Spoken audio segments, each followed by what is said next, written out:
One of the reasons that the United States did not want to annex the Lone Star Republic was that it could lead to war with Mexico. The admission of Texas, a slave state, would also create more problems between the northern and southern regions of the nation. The two political parties of that time, the Democrats and the Whigs, were now finding themselves divided into a southern and a northern wing.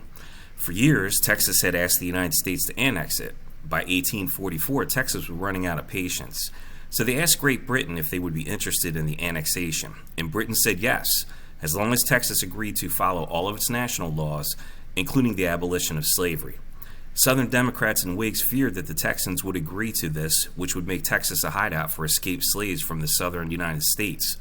President John Tyler, a Southern Whig, wanted to annex Texas, but the Northern Whigs and the Southern Democrats in Congress would not support him.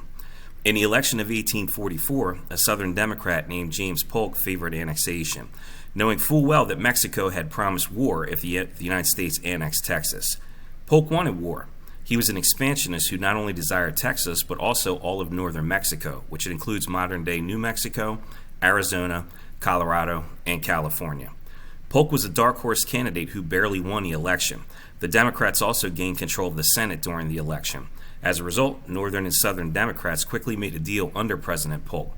They would eliminate the gag rule in exchange for the annexation of Texas.